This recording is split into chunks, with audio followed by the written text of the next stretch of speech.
You were run over by a car when you were 7 years old. Your left arm was severed from your body.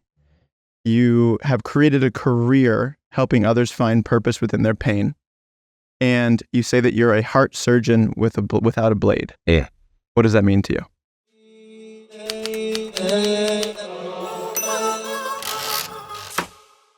So I didn't come up with that term. It was given to me. That and one other nickname have landed, which is the 1 second psychologist. Heart surgeon without a blade is that I think that so often we don't pay attention to the heart components that actually make us who we are, right? And many people with this concept of like mindset and mental toughness will get to a place where they literally live up in their head and it's an intellectual only experience. And I was that way, right? I was limited. I was overlooked. I was dismissed. People didn't believe my own stories to the point that I believed mindset and mental toughness were what it was, right? And my narrative was Brian's capable, Brian can do anything himself, right? And that served me really well for a long time. But, you know, the long compressed version for me is that it wasn't until 32 that I realized that when I shut off physical pain, when it exceeded my ability to cope, I shut off mental pain, emotional pain, and spiritual pain for 20, 25 years. And that's a big part of my story. And so heart surgeon without a blade is that I believe that so often people are reacting in moments due to the trash from their past that's tied to the emotional triggers, behavioral patterns, and environmental conditioning that have nothing to do with what's right in front of them. It's the cellular memory activating, causing reactions that also dilute our vision of what's right in front of us. And so the heart is a way that we can regulate. It's not just mindset. I believe it's mindset, heart set, and skill set, because it's a matter of really understanding how do we balance and regulate between both the intellectual and emotional narratives.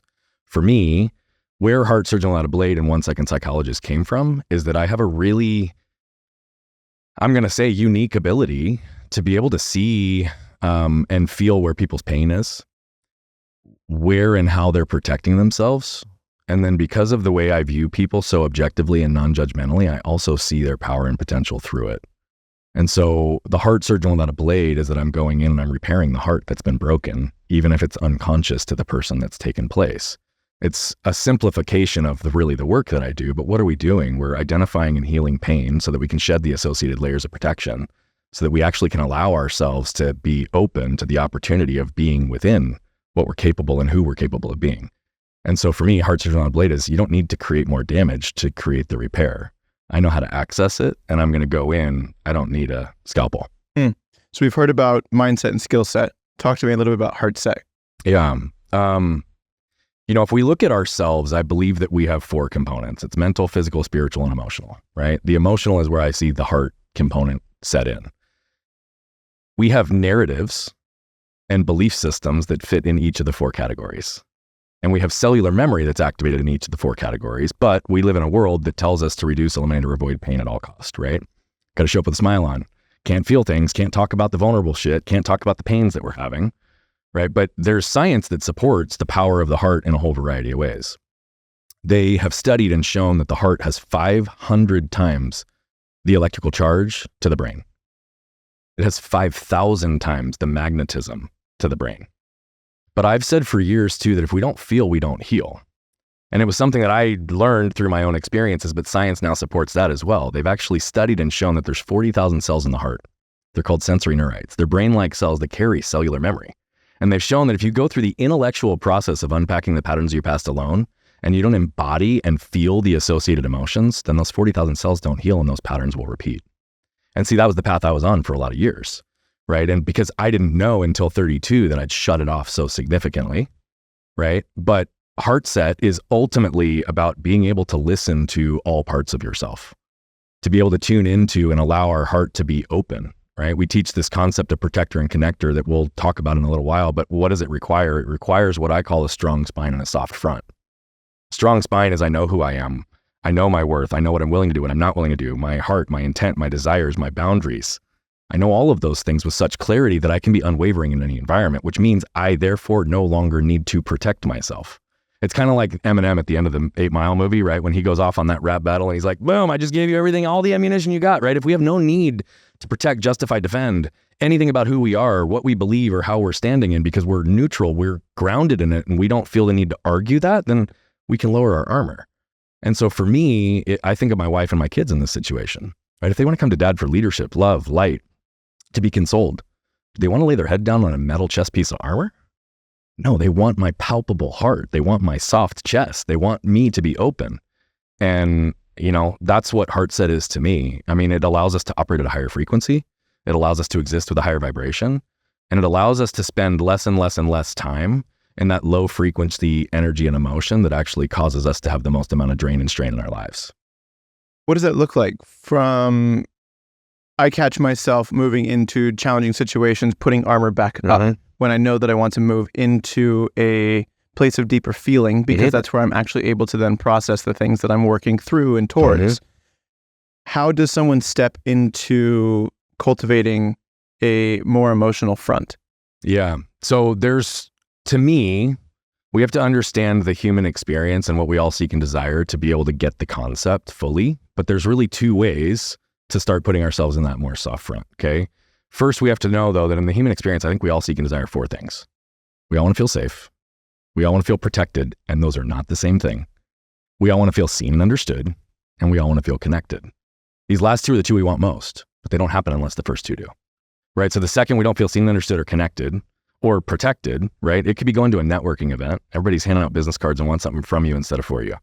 It could be heading back to your family's house for the holidays and your dad, your aunt, your grandma all look at you and speak to you a certain way and you start anticipating it weeks out. My armor's going up. I know what it's going to be like. I got to protect myself, right? And so the second we protect ourselves, I want you to imagine those 35-gallon black trash bags. Unfold one flat, like it's just a big rectangle. Hold it up in front of your face. Then the question becomes, Kevin, how could you properly expect anybody in your life, business, intimate relationships, close friends, family, to see who you are, what you're willing to do, what you're not willing to do, your heart, your intent, your soul, your desires, delivered through an opaque force field? And that's assuming that they're not carrying their own that's going to further dilute the message. See, so often we're in these positions where we aren't even seeing and hearing what's happening right in front of us. I'll give you an example, and then I'll give you the answer to the two things that you can do. My wife used to say something as simple as this. Hey, honey, what do you want to do with the kids this weekend? But my shame and my anger filter, my armor, would cause me to hear it this way. Hey, honey, you've not done enough to be a good husband and father here recently, so what are you going to do to make up for it this weekend?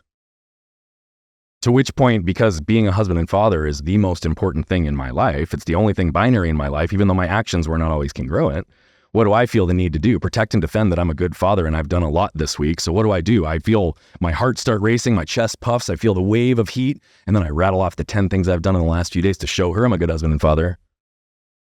She asked, right? So now I've created damage, which is going to require more energy, time, and capacity to create, repair, and neutralize and diffuse that now conflicted energy because I didn't hear what my wife actually said.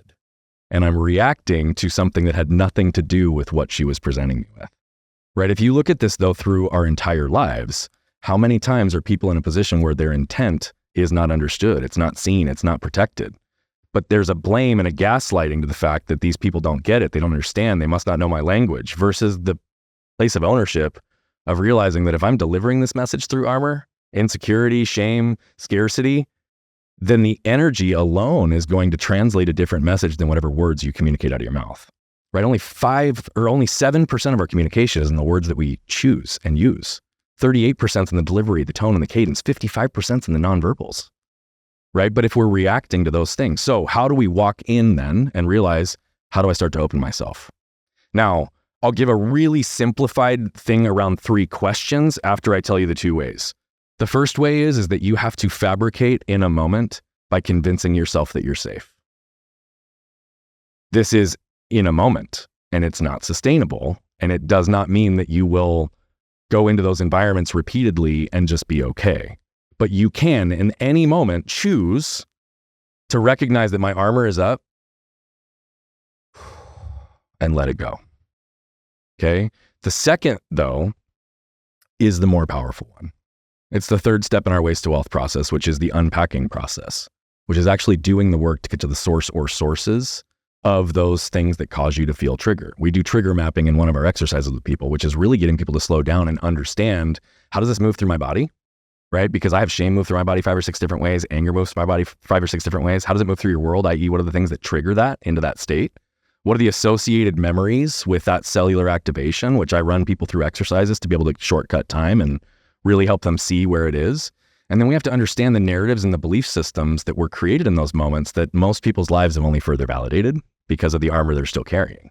Again, I learned this all because of what I went through, and my armor almost costing me everyone and everything I ever cared about.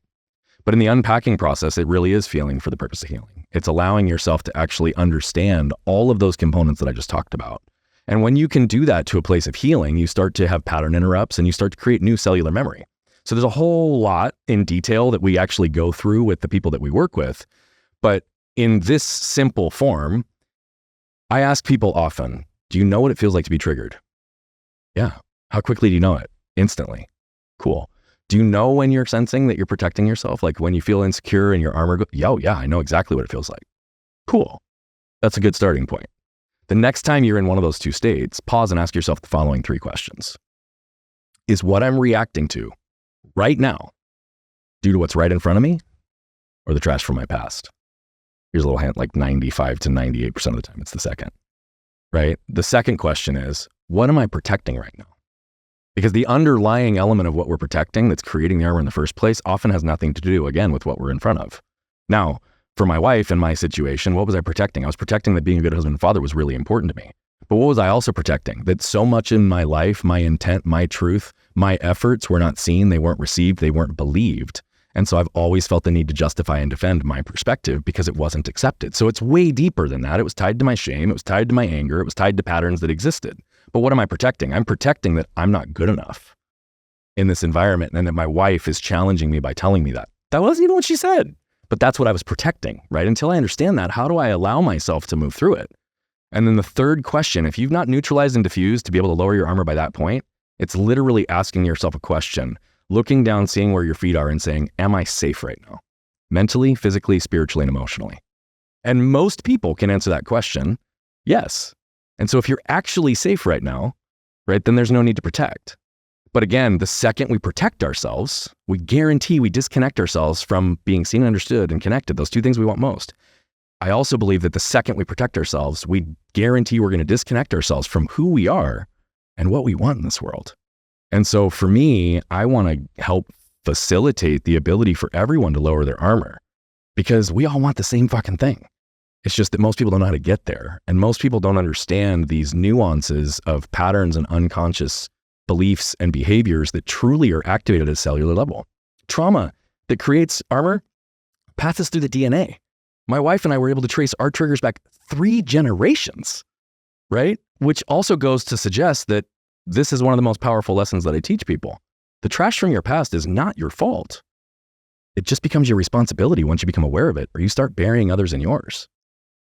I want to talk about tracing it back because that's fascinating to me. But the first thing, a little anecdotal piece that I recognized within myself was that I placed a lot of my validation on achievement. Bingo. And because of that validation from achievement, that was something that was outside of myself. Mm-hmm. So if I was only celebrated for what I had done, I was never celebrated for who I was. Yep. And I was never able to feel, and I had a friend tell me this, that the farther the achievement is away from the heart, it might have been you that actually told me this. I think we had this conversation. Was us on the call. It's all come back to me. And the farther it is away from my heart, the farther it is away from me being actually able to feel that love within myself. And that was an eye-opening moment for me because that's something that I recognize that it's not what I do, but who I am. Yeah. That is what actually makes me love who I am. 100%. And in this in this piece, it's been something that I've consciously tried to shift towards, which brings me to my question. The 3 questions are great, but doing them in the heat of the moment is often something that is much more challenging. It is, because people have to catch themselves. Correct. Mm-hmm. So what is something that someone can do or start to integrate in order to remind themselves to ask those 3 questions when they are in the moment? Yeah, I'm going to answer the question directly, and then I'm going to expand on what you just said as well. I actually think that it's very, very simple, and it may be taking a breath with allowing themselves, if they can't run through those 3 questions and catch themselves, I think that a constant filter that people can use in every situation, armored or not, is this taking me closer to who I am and what I want or farther away? And regardless of the awareness and ownership to the components that are behind it, regardless of the ability to lower the armor, if you can at least raise your awareness and be honest with yourself around that, without shame or blame on self or others, truly, because that, as soon as shame and blame enters, growth and opportunity go out the window, right? And so it's really important because that's what a lot of people don't really realize. Now, what I also know, though, with working with a lot of people, most high performers have learned to receive love, validation, and connection through performance, which means that it's always contingent upon what they did. That was my experience, right? It had nothing to do with who I was. It had everything to do with what I did, which also led to emotional and financial extortion, being taken advantage of because I would always say yes, because I care, I want to give, I want to help, right? But it also meant I couldn't set effective boundaries. I couldn't advocate for myself in some of the situations that I wanted, because if my worth and my value is tied to my actions, right, then how is somebody ever going to see who I am? So for me, what I realize is one of the greatest lessons I've been teaching my kids since they were born is that the world will never judge you based on your intent. The world will always judge you based on your actions. And so if there's a misalignment, if there's a frustration that my intent's not being understood, analyze and question your own actions, right? If you're not getting the answers that you want, analyze and question your own questions, right? Of yourself and of others. And this is where this element of ownership starts to create that freedom, because now I live and exist in a place where truly my value, my worth is 100% based on who I am and not what I do, rather how I'm able to be. Because the more I can be, the more I am to myself and everyone. I'm going to unpack that further. Talk to me about tracing this back 3 generations. Yeah, so it started really in the work that almost cost me my marriage 3 or 4 years ago. The anger piece, I talked about that example, but I was unconscious of that for a long time.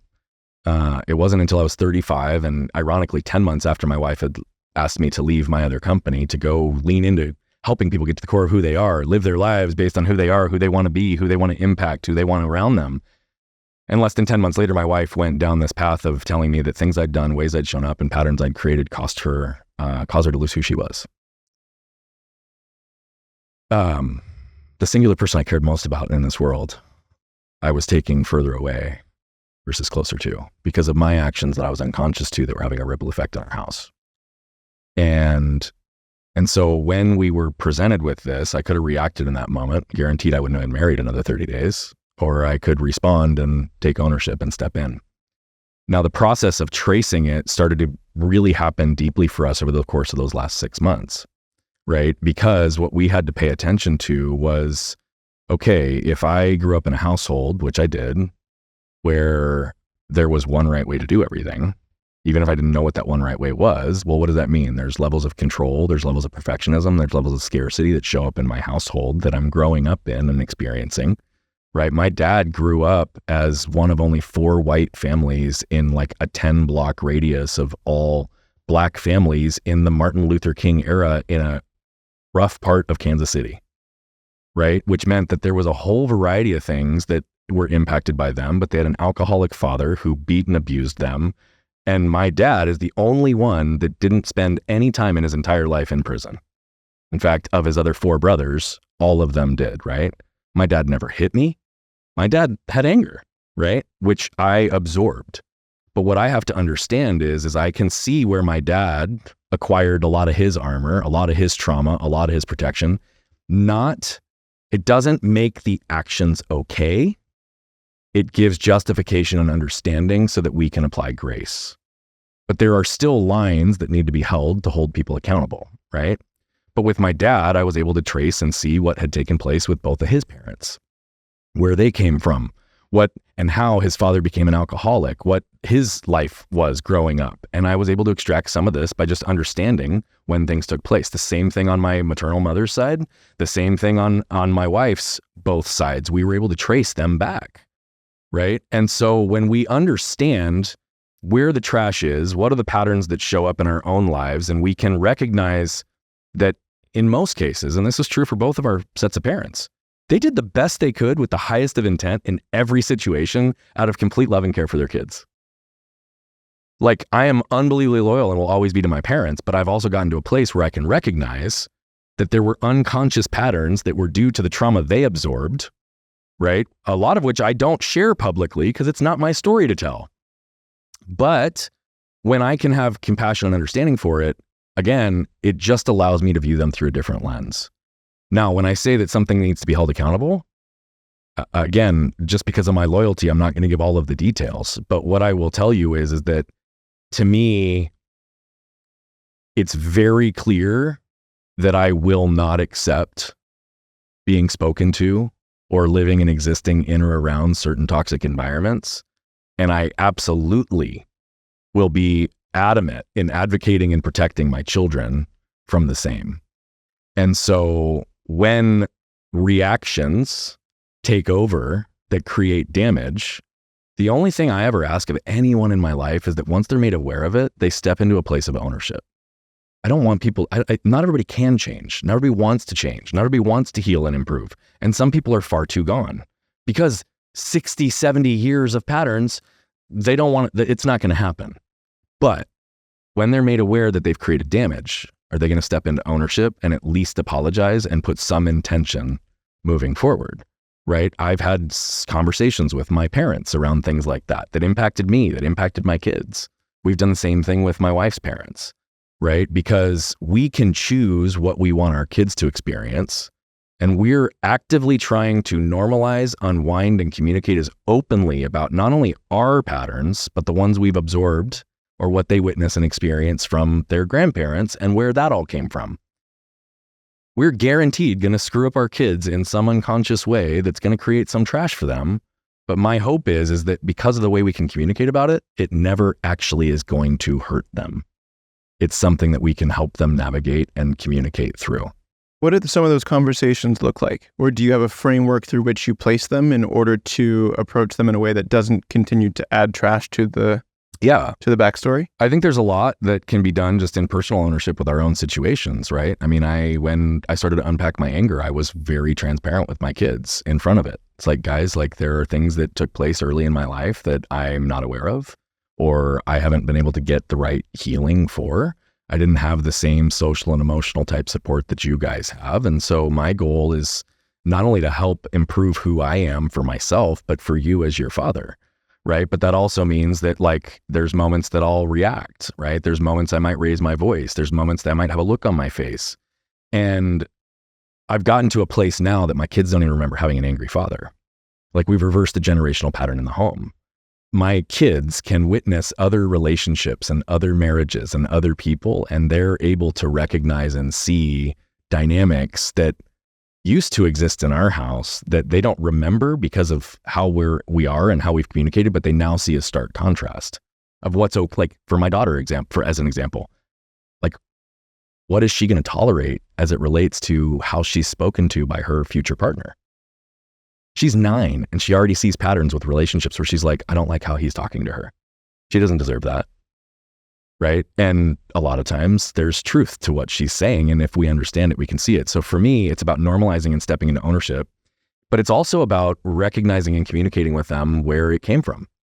And again, in this concept of patterns and looking back 3 generations, it's been a place that we've been able to allow our kids to have grace and compassion for both sets of grandparents for a variety of different things. Again, it doesn't excuse and give permission to the behavior. It allows us to have grace and compassion to understand where someone is hurt and how we can potentially support them as a result of it, but that we still need to be clear on our own value and the boundaries that we set. And so our kids know how to advocate for themselves. Part of the reason they have conflict in some places in life is because we don't teach our kids to sit down and shut up. Our kids ask a lot of questions. They're super empowered. They communicate at a high level. Not all adults can deal with that. Right? But I don't ever want to perpetuate the suppression and compression of who they are, their curiosity, their wonder, their freedom of speech, right? Their advocacy, because again, that's what happens in most situations. So we talk to them about a lot of what these things look like. Why? Because we're all born as our brightest, most authentic, burning light will ever be. And what happens? Parents, teachers, coaches, and employers say, you should do this, you shouldn't do that. You should be this, you shouldn't be that. You should want this, you shouldn't want that. You should live here, you should have this kind of car, you should have this kind of spouse. Should's a shame-based word. It implies whoever you are, whatever you're doing, you're not good enough. So what does that do for all of us? It starts to funnel us into this box based on who the world has told us who to be instead of who we are. Why do we think we have so many miserable people who don't know who they are and don't even know which voices are running through their minds? They don't even know the standards that they're setting for themselves and comparing themselves aren't theirs. They were placed on them. right? We're trying to free our kids just through transparency and knowledge while realizing that we're far from perfect and we're still going to have something that we do as parents that's going to have a negative impact that we're going to have to help them through at some point. But I have no ego tied to any of that. If my kids tell me that they feel damaged, if my kids tell me that they feel scared, if my kids tell me like any of these things, it's not for them to fix. It's for me to fix. And so the root of that is creating a transparent environment in which they are able to consciously recognize how they feel and voice those concerns rather than suppress them within. Correct. And then take ownership and accountability with each other. Right? Great example. My daughter was in her room. She was struggling with the stereo that she had in her room at the time, was trying to get some music playing. Her brother heard it. He went in attempting to help her. Good intention, right? But he wasn't paying attention to the environment. And he also has a tendency to come in and just take over, right? So she didn't want it taken over, even though he could help her. So what happens? He goes in, he's blind to the fact that she's getting upset and elevating and is screaming at him. And similar to the interaction with my wife, he's all of a sudden like, why are you screaming at me? I'm trying to help you, right? So he reacts on her and he was the one completely out of line and like was blind to it.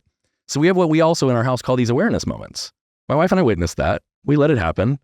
And then I pulled my son aside and I was like, hey dude, can we have an awareness moment? Yeah. What happened? Oh, Addie was doing this and I wanted to go help her. Okay. And what did you, man, she got really upset at me and she got angry. Are you open to another perspective? Yeah. You did have good intent. But the way you entered into the room and the actions that you took because you went in and took over, she didn't want you to do it for her. She actually wanted you to show her or at least slow down long enough to communicate with her about what you were doing. And you didn't. And after 3 attempts of her trying to interject, she finally exploded on you. You didn't hear any of the progression because you were so focused on what you were trying to do to help her, which again was good. But you were blind to how you entered into that room. And you, if you're asking me or your mom, I think were the reason that there wasn't a reaction.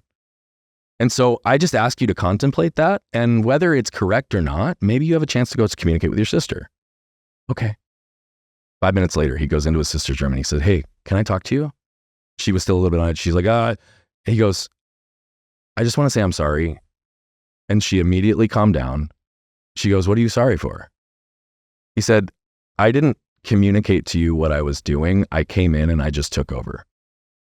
I really was trying to help you, but I didn't tell you that's what I was doing. And my actions made you feel like I was taking over. I don't know if that's how you experienced it, but it seems like that upset you. And I just wanted you to know, like, I'm okay. I'm good. I'm not upset with you, but I also reflected on this and wanted you to be aware. Completely diffused. And she goes, oh, it's okay. I know I have those moments too. We didn't talk like that in my house growing up, right?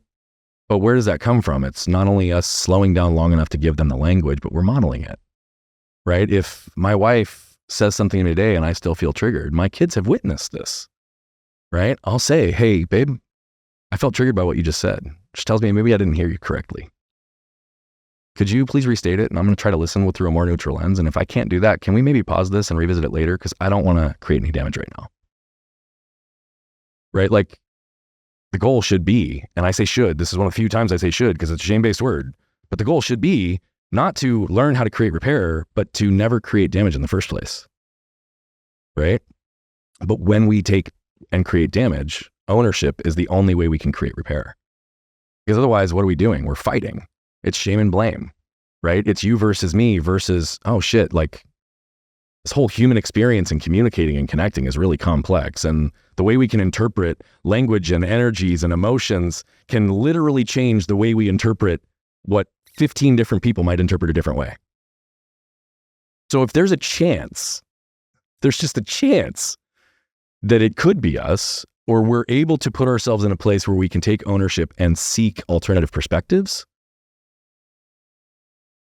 that's how we find a way to come together. I love the intentionality behind creating a shared language within your, not only your environment and your family, but within everyone that you interact with as well. Yeah. And I'd be curious to get your take on how can someone who doesn't yet have that shared language or the knowledge of how to build that shared language with their partner, with their friends, with their family, where does someone begin to start to articulate the things that they want to do more of and find that transparency that they so desperately want and deserve? Yeah. I really do believe that a lot of it comes down to initial levels of awareness, because I think that a lot of what we're talking about happens in day-to-day life, but until somebody hears an example that they resonate with, right, they don't necessarily believe that it affects them. And so one of the things I have to just say so that it's clear for every single person here, I have yet to meet a human being who doesn't have trash and who doesn't in moments carry armor. I've yet to meet a human being. I don't care how evolved, I don't care how conscious, I don't care how successful they are. I've yet to meet a human. So the first thing is to accept and acknowledge and seek awareness to understand what these patterns look like in our life, right? Because until you know that, you can't do anything. I really do believe that the simplification of the process is just being able to understand clearly what it is that you want in any given moment and how are you feeling in any given moment, right? We know people that we feel trustworthy with. We know people that we feel energy exchange in a positive way. We know people who lift us up versus pull us down, right? So just at a moment, start paying attention to when you're around certain people, you're in certain environments. Does it lift up your energy? Does it drain your energy? If you can start there, the areas that lift your energy probably need less focus. The areas that drain your energy, start asking yourself, what am I doing or how am I showing up in this environment that could be contributing to or causing me to feel this? Not, my boss overlooked me for the job again. Shit, my friends always leave me out. They never think of me. Man, my dad doesn't ever get me or understand me, right? Do you allow your dad to see who you are? Do you lower your armor and open yourself vulnerably? Right? Like at the end of the day, what I'm trying to get people to recognize is that a lot of this is self-perpetuated, but it's unconscious. So truly, just start to pay attention to that simple factor. In fact, I often have people make 2 lists, right? On one list, it's write down all the people, places, sources of information, and environments that lift you up, that light you up, that make you feel good, appreciated, abundant, right? Like you're shining your light, like your vibration is operating at such a level, like you could spend 8 hours there, but it felt like 1 because you're in flow, you're loving it. You can't wait to get back to see those people, do those things, be in those places. The counter list is the same thing. People, places, sources of information, and environments that leave you feeling defeated, unworthy, disconnected, right? Like you're banging your head against the wall for an hour and it feels like 8. You can't imagine going back there. We all know what that feels like, but very few people put any intention into reducing, removing, refining what's on the negative side of the list. And so if that's all you do, you will be in a better place to prepare yourself to attach to the right language over time. It's more complicated in helping people understand those patterns consistently, right? I wish that I could just say, here's the prescription. If everybody followed this, it would be simple and easy. And we have a framework that gives people some of that. But the issue is that most people are fighting against 30, 40, 50 years of cellular memory and patterns. They don't just flip a switch and decide it's going to go away and I'm good. But that's where a lot of people get stuck, right? Is that they don't know how. So at the beginning part, just raise awareness and ask yourself those questions. Spend less time in negative energy and more time in positive energy. And then from there, it'll progress. My dad came to visit me 6 months ago or so. And I had this story in my head for a long time that my dad was not an open person, that he had shut down after my mom had passed, that he had love for me and I knew that he loved me, but he wasn't able to express it. Yeah. And I had just gone through a breakup. And after, it was actually before he came out to visit me. Actually, let me backtrack. It was before he came to visit me. I had gone through a breakup, and I didn't know who to turn to. And I talked to friends, and I was just like talking to everyone I could. And I called him, and he was like, "Hold on, let me turn the TV off. What's going on? How can I help?" And that was the first time in my life that I had allowed him to support me and open up in a way that gave him permission to show me that he loved me. I just got chills. And then 2 weeks later, he was like, "Hey, why don't I come visit you? I haven't seen you in a minute." And came and stayed on my couch for 2 nights. Thank you for sharing that. The point that I was making, you just reinforced, right? Think about even as the concept of our ability to allow ourselves to just receive in any capacity, and how many of us block that, right? I'll give examples for me. I was the guy that always felt like I needed to pick up every single check everywhere I went, no matter who I was with, because I was taking care of them. But you know how many people have offered to buy me a coffee, offered to buy me a thing, and no, it's okay, I got this. No, it's okay, I got this. Now, I'm not bashing on that pattern. I'm not saying that's a bad thing, but here's what I was also doing. I was blocking their ability to give. I was blocking their attempt to add value, to show appreciation, which meant I wasn't opening myself to receive it because it was a control thing, right? And it was like I'm going to give, right? But that's also the point. So often I'll work with people and they'll talk about this frustration or this feeling that they've had with somebody. And I'll ask them, well, have you talked to them about it? No. Have you been able to go in and talk about using I language, what your experience is without pointing shame and blame to that person, right? Well, no, I don't know how to do that. When was the last time you actually gave them an opportunity to show you that they're capable of giving you what you hope they can? I don't know. Again, this belief system that you were operating under for how many years? 20 plus?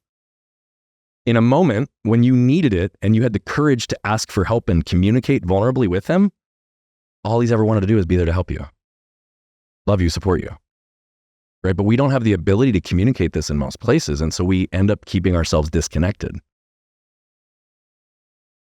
It's a beautiful story. I'm really grateful that you shared it because it's pragmatic, it's applicable, it's real. How often does this happen with marriages? How often does this happen with relationships people have with their kids? How often does this happen with people and their relationships with their parents? Right? What about leadership and teams that work for you? What about business partnerships? Like, if you look at every relationship, this applies. And so, again, that's where I'm trying to get people to exist in that strong spine, soft front, to be the protector and the connector. Because if we realize we have nothing to hide, defend, justify, protect, defend, all of it, and we can be open, realizing like, yeah, I've got vulnerabilities. Why do you think I flex all the shame shit that I dealt with? Why do you think I flex all the anger stuff I deal with? Why do you think I flex the financial loss that I had because of the emotional and financial extortion, because of my inability to do it, because of my shame and my anger? Because I've accomplished a bunch of fucking cool shit. I've made a shitload of money. I've done a lot in philanthropy. But guess what? That's the stuff that everybody struggles with. And I believe that we all suffer in 4 places. It's the things that are left undone, the things that are left unsaid, the things that we lack permission to feel or say, the things that we lack the words to articulate or understand, or the things that are left undone.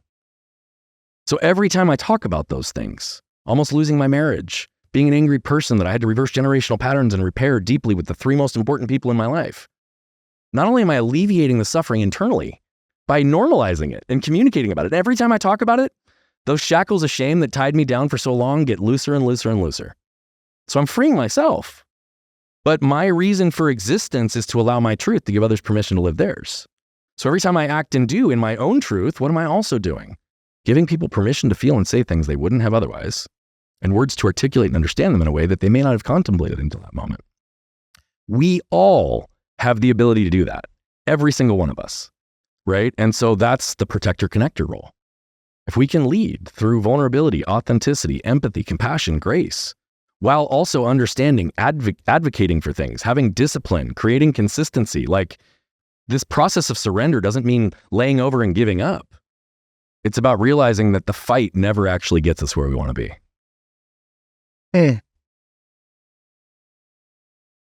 You speak about surrender and you also speak about grace. And then on the inverse side, you speak about consistency. How do you define those words and how do they integrate together? That's a really, really great question. I've never been asked that before. So the 3 words that you're attaching to are surrender, grace, and what was the third one? Consistency. Consistency. Okay. I've never been asked this. People have asked me about surrender. Surrender to me means that I'm surrendering to the greater flow that's existing all around me, right? Control is typically a byproduct of safety and creating safe environments for ourselves, right? Controlling our environments, controlling people in our environments, controlling our finances, our calendar, like that perfectionist over level of control is designed to create safety. But again, control is also armor, right? And so for me, surrender is the process of allowing my armor to stay down and allowing the flow of things to take place, because I can force myself by pushing through down paths to accomplish an outcome or a goal that may not actually be what's best for me.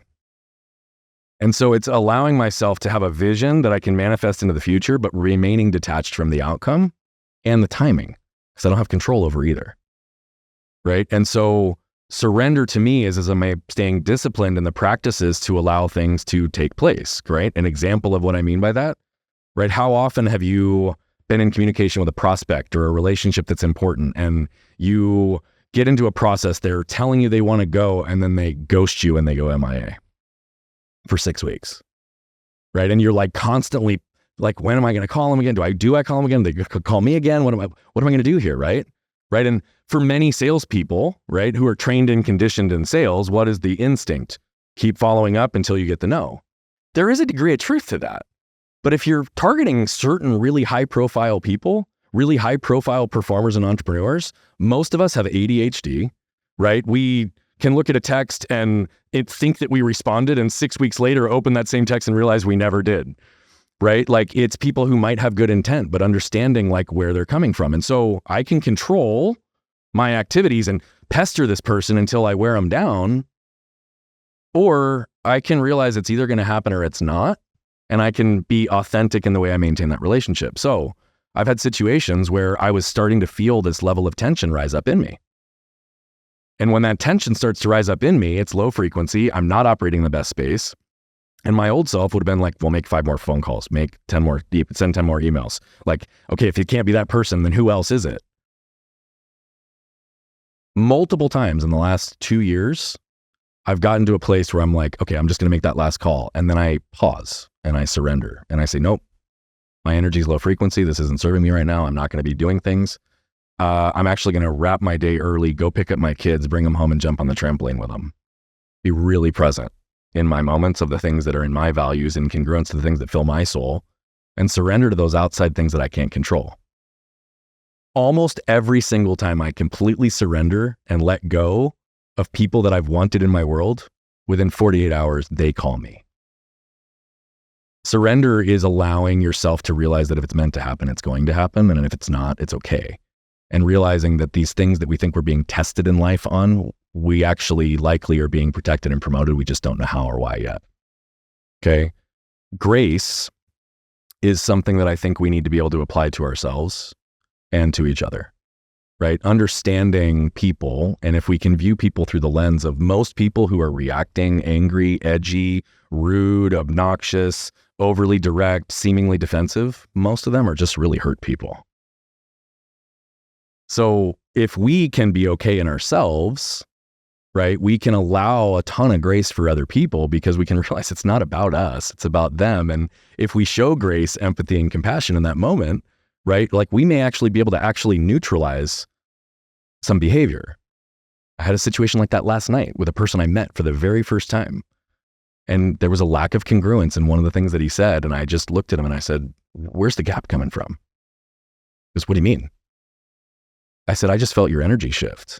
He said, dude, a second ago you were lit up, your frequency was high. And then when you said the same thing, but in a slightly different context, it completely went away. He goes, what? And I said, bro, there's no judgment here. Like, we're good. I'm not saying there's anything wrong. I'm just checking, like, is everything okay? He softened up completely, told me that the last year's been a total shit show, that he feels like he's living a life that's not authentic and real, right? That he's living in this image that he's built for himself that at one point created safety and now it feels like a trap, right? Like, his wall went up a little bit. I could have reacted to the wall, but instead I gave him grace and I was like, bro, like, we're good. Like, are you okay? Right? Sometimes just shifting our own energy instead of getting defensive is what the grace is. The grace to self, though, is Most people operate when they raise their levels of awareness through the lens of, I'm just becoming more aware of all the ways I should be judging myself, instead of actually knowing what to do about it. And shame and blame enter often, right? Should is also applicable to ourselves. The second somebody wakes up and says, man, I should have eaten better last night. I should have gotten up earlier and worked out. I should have gone to bed earlier. Man, I should have not bought that thing. Should is a shame-based word. So the second you should on yourself, you actually lower your frequency. And if you understand David Hawkins and the mapping of the human frequency scale, right, it goes from 0 to 700. Shame is the lowest registerable frequency on the scale. It's at 20. 90% of the world operates between 100 and 150, which is anger and fear. 400 is courage, 700 is self-actualization. There's a pretty big gap there. But again, lower energy, like resisted, like low frequency energy and emotions keep us stuck and they keep us down here and disconnected. If 90% of the world are operating between anger and fear, they're hurt, right? Anger is armor. And so the grace to ourself has to be not putting blame and shame on ourselves, but objectively looking at what could I do differently, or what would I do differently now that I know what I know? People don't give themselves grace to realize that the decisions that they make, that they analyze 10 years from now, they were operating from a set of variables, information, and experience at the time they made the decision that they couldn't have known any different until they went through the experience. But 10 years later, they're like, man, I should have done this differently. How would you have? You didn't have the lesson that you now have, which means you won't do it again, right? Grace is like realizing like, man, we all deserve a little bit of grace because we're all learning. We're humans. We screw up. We're not perfect. Consistency is everything, which requires discipline. But again, if we look at consistency, we have to be consistent in the things that we know make us who we are, that take us closer to who we are and what we want. And I'm not going to tell you what that consistency is for each person because it's different for everybody.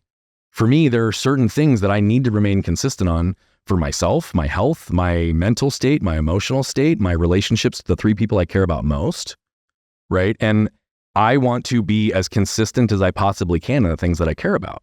Because when there's a gap in consistency, we also lose momentum, right? But if I can be consistent in my process to be vigilant and seeing where I am, who I am, what I'm dealing with, and I can know the things that move the needle the most for me, it also allows me to be more present in every moment in my life, which actually gives me back more time, energy, and capacity, right? So if I know the lynchpins, that if I pull them out, everything else will fall apart, then at a minimum, I'm going to stay consistent on the lynchpins.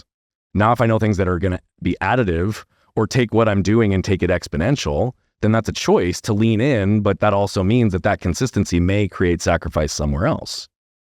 So it's just a game of understanding. But for me, I'm highly consistent, right, in all of the things that I do, but I'm also consistent in my ability to be wherever I am. And that has been one of the greatest hacks because consistency on being in this current moment, right? I'm not looking at my phone. I'm not worried about my wife and kids. They're back home and safe and good. I'm not worried about the event I'm going to later. I'm not worried about what I'm here with you, right? But if I can be consistent in that, then I also see things more clearly. But consistency is the only way we build momentum. It's the only way we create new patterns and habits. It's the only way that we actually can start to understand the things that have happened in our lives and how we can reshape them, is to put ourselves in a place where we get the reps. Taking a quick break from this episode to remind you that your inputs matter. This show was designed and created to help you build a high-performing, healthy, wealthy life. So if you feel that you're getting value from this episode, please go ahead and share it with someone that you feel would get value as well. Now, fun fact, 90% of listeners of this show are not actually subscribed to the podcast. So if you would take a moment and go ahead and tap the subscribe button, it would mean the world to me. Thank you so much for being here. Now back to the show. Thank you for answering that question for me too. The contrast between grace and consistency is something that I've been contemplating a lot as of recently, as well as the contrast between doing and being, surrender and push, like push-pull energy. And I'd be curious, and I'm happy to anecdotally share more of my experience there too, but I'd be curious, what are some of those linchpins that you remain consistent on, and where did you uncover them? Yeah. Well, I was just saying it a second ago. Look, one of the things for me is nervous system regulation, which can mean a variety of things. So there's a few different things that I do for that, but the primary that has had the most impact has been contrast therapy. So infrared sauna and cold exposure. Nervous system is one of the things that I started to really understand and I've studied pretty deeply, right? Because if we think about the purpose of the nervous system, it's designed to anticipate threat, risk, and protect us, right? 100 years ago, you cut your leg, you could die. That's not the reality for most developed countries anymore. So it's also time for us to update our operating systems. But our nervous systems, right, our sympathetic and parasympathetic nervous system, which are part of the autonomic nervous system, are essentially the foundation for functional movement, executive functioning, right, elevating consciousness, and manifesting everything that we want in the world. So if our nervous systems are not regulated, what does that also mean? We are consistently in a more edgy space with less capacity, energy, and focus. Many people who operate at a high level of shame or who are in places that have operated through a high level of performance and the do, right? Because my old equation used to be stress equals growth. The more stress I had on my plate, the more I was doing, the more I had, the more I grew. But then I started noticing this pattern of every 9 months I'd crash and burn. Like, not by choice. Like, my body was like, nope, you're going to be put down for 3 or 4 days, right? Because you won't be able to function because you've pushed it way too far. But on top of that too, for me in particular, I didn't realize this until the last 5 years, the state that my body has been in since the accident, since the injury, is a state of stress, right? My nervous system never got regulated. It got completely fried in so many capacities for so many reasons of which we won't have time to unpack. However, where I go with that is I've been tracking my sleep and I've been tracking my HRV, heart rate variability, which is basically an indicator of the stability of the nervous system for about a decade. Mine on average, and I didn't look at the HRV number until probably 3 or 4 years ago. So even though I'd been tracking it, I wasn't using it as a measure for myself. But 3, 4 years ago, I started to understand HRV and start to study it more a little bit. And what I realized is that for 10 years, I'd been operating between about 8 and 12 for my HRV. For healthy men of our age into their mid-50s, the average is typically mid-40s to mid-60s, right? For well-rested, regulated nervous systems, like healthy, mine was 8 to 12, which affects sleep, it affects cognitive function, it affects emotional response, it affects everything. So if I'm trying to surrender and I'm trying to lower my armor, if my nervous system is shot, I'm done. Right? It's like when somebody's completely fatigued, right? So tired, so worn down, they're less patient, right? They have less ability to focus. Our nervous systems essentially do the same thing. So through the process of cold plunge and infrared and doing some of the other nervous systems, in a matter of 24 months, I reversed that and I now average about 45. But what that's done is it's lifted this veil of energy, time, focus that I didn't even realize I didn't have, because I was operating zapped all the time. So I went deep on that one because this is what I believe to be the greatest investment that every entrepreneur, every high performer, frankly, every human being could and likely should make, is in some level of nervous system regulation. I do regular and consistent breath work every day. It's also nervous system regulation. That's another one of my linchpins. And in my breath work, I have a very specific process that I typically run through from what I'm going to call meditation and manifestation in the way that I'm using it. But I integrate my breath throughout my day. In moments when you've been asking questions, I'm using my breath to set the cadence, to really be able to open myself, to not get shallow, to allow my energy to flow, right? And to understand how we can utilize our breath to stabilize ourselves. Other linchpins, when I'm in town, I have a minimum of 10 minutes of solo present time with everyone in my house. Now it might sound crazy. It's like, only 10 minutes? No, I spend way more than that. A minimum of 10 minutes a day, no matter what my schedule looks like, because I want that time to be able to spend with each person, checking in, understanding where and how I can be showing up as a father to support them, as a husband to support her, to communicate, understand where they're at, their thoughts, their feelings, because how am I going to be the best husband and father if I'm not really in touch and communicating through my values with them? So when I'm on the road, I typically spend 10 minutes on the phone or FaceTime with each one of them each day, right? That's a non-negotiable for me. I have an educational component, right? Which to me can look a few different ways.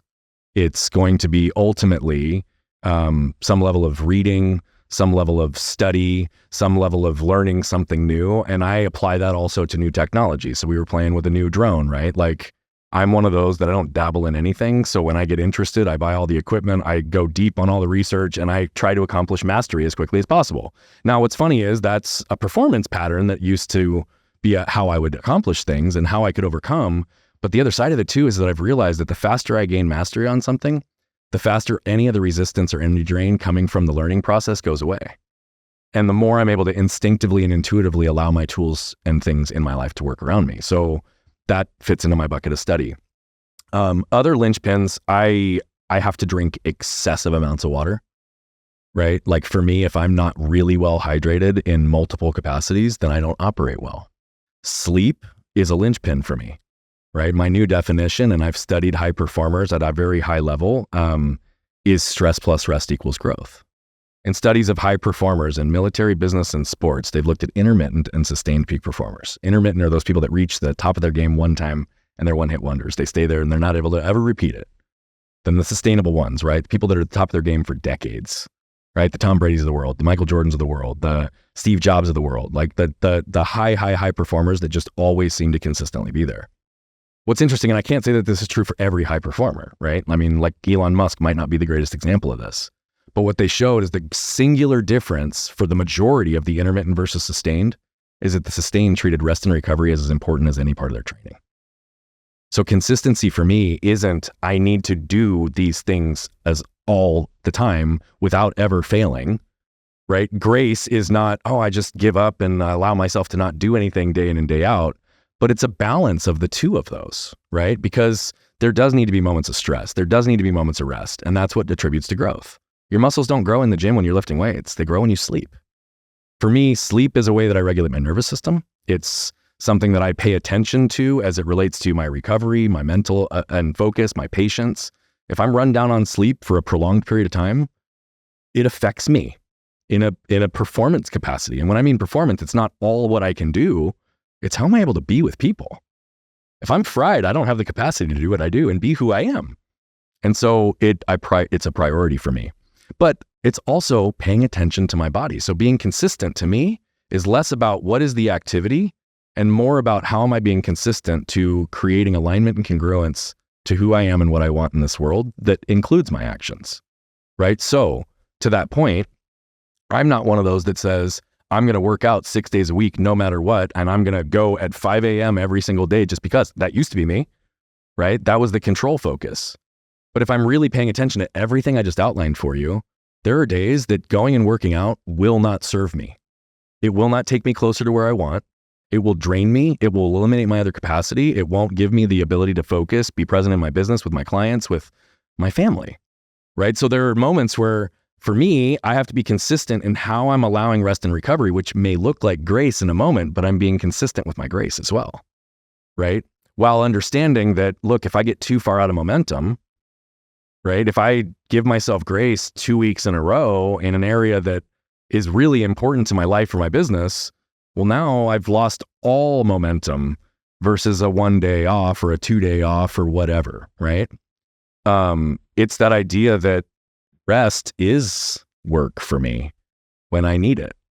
And so that's, I don't know if that answers your question, but like, those are the things that to me are the most important linchpins. And if I can keep myself, my body, my mind, and my emotions regulated through all that, everything else takes care of itself. Use rest specifically as a jumping in point, and sleep, I guess maybe a better way to say that. Do you then have, how do I articulate this? Being a high performer and someone who is wanting to go, share, do, travel, experience, and live an exceptional life, sleep is something that can vary from time to time. And this previous mentality of I must be up at 5 a.m. to go to the gym every single day versus a more, I know that recovery is a priority. How do you view sleep then presently? Is it I go to bed at a specific time, or I have a specific amount of hours, or what does that look like? It's kind of a hybrid of all of that, okay? And it depends on the environment where I'm at. So when I'm at home, I would say that it's largely predictable And I would tell you that I have a very similar pattern in terms of when I go to bed, about when I wake up. There's consistency to that. And what I used to believe is that I could operate off of 4 to 5 hours of sleep. And I did, but nowhere near to my capacity. And if I'm really honest with myself at this point in my life, after all the study, I really need 7 to 8 hours a night, most nights, to give me full capacity to what I'm capable of. Now, there's ebbs and flows to that, and I have enough mental toughness, I have enough discipline, I have enough ways of cadencing my energy that it will shift, right? So I do travel. I'm out here. This is a great example, okay? My entire rhythm changes the second I'm not at home. So when I'm traveling, it means a focus and a shift in 2 different areas. Not only am I not playing the husband role in every moment, not only am I not playing the father role in as many moments as I can be, right? But that means that I'm here and not with the 3 people that are most important to me. Which means that when I'm here, if my goal and priority is rest, then that's what I'm going to do, right? If I know I need rest, I'll go away for 24 to 48 hours to go to a hotel room to do nothing but rest and go inward and get quiet. However, that's not my purpose for this trip, right? So what happened yesterday is, well, actually, here's exactly what happened. I drove out here on Tuesday. I got here, again, family wasn't included. It would normally be a 7 to 7.5 hour drive with 3 other people in the car. It was 5.5. I didn't have to stop except for one time. Quick, easy, boom, right through. I get here, an hour later, I have a coaching call, right, with my mastermind. So I have to integrate that. And then I have clients and a dinner that I'm meeting with that night, Tuesday night, right? So I'm here and I'm like, boom, boom. I already have 2 interactions with people that will move my business life forward when my family's not here. Yesterday, stacked full day. I did a community coaching call in the morning for our rapid fire coaching community. I had a one-on-one session with a client. And then I went down to James Whitaker Win the Day. We did a pod swap in his studio. I drove back up north, met with another client for an hour, got back, showered, and then I went out last night to a mastermind dinner where I not only got to spend time with somebody that I really enjoy, but I got to meet some really cool people and be in an environment. But that also meant I didn't get home until 11:30, right? I'm usually in bed between 9 and 10. Now, I know that happens, but again, the first night, I'm in a different bed. So what do I do when I travel to help make sure that I prioritize sleep? I travel with a heating pad. I travel with a yoga mat. I travel with a Theragun. I travel with a Theracane so that I can do all the body work because I know if I'm not in my own bed, I don't sleep the same, right? I don't sleep the same.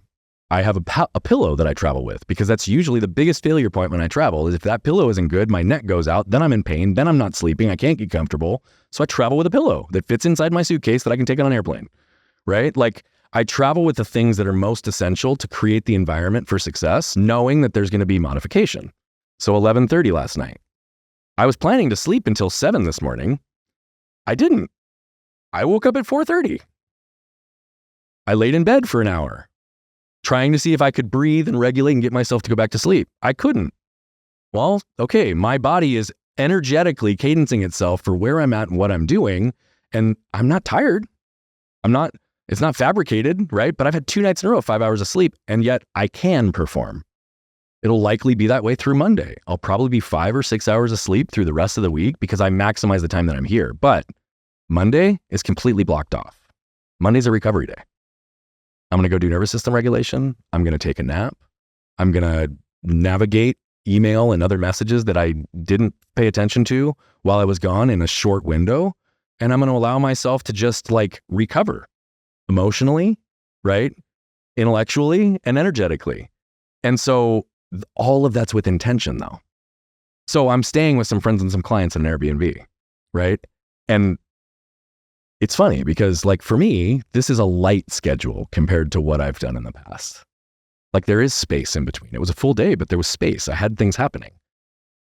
But what I also realize is, again, if I'm present wherever I'm at, it makes everything I'm doing wherever I'm at more important. So I'm all in. When I'm with my family, I'm all in. I'm 100% present. When I'm with you, I'm all in. When I'm gone and on the road, guess what? I'm not with my family, which means I'm going to maximize every waking hour to produce things in my life and business to support the 3 people that I care most about.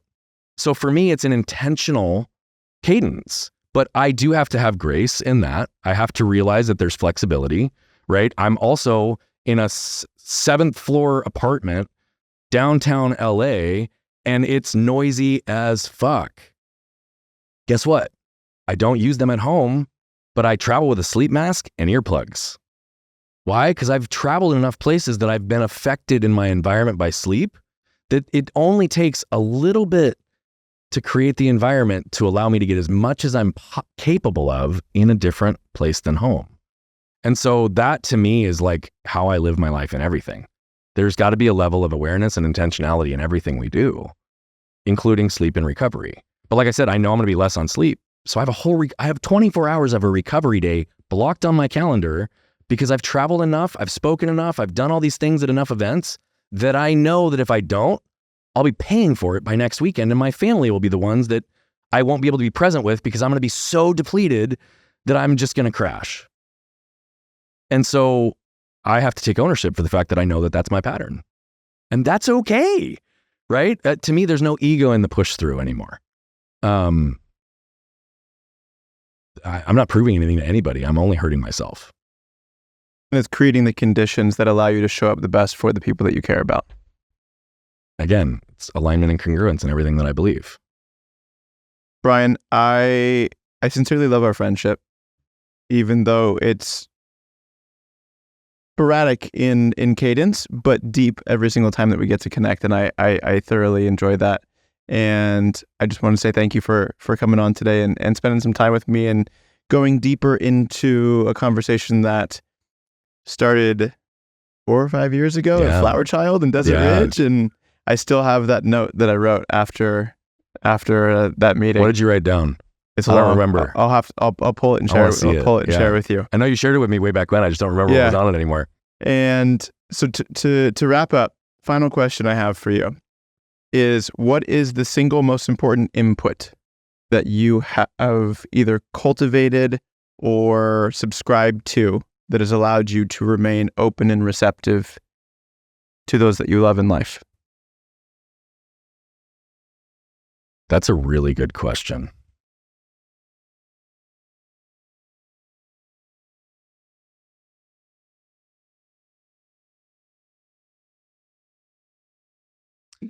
The singular input that has the greatest impact.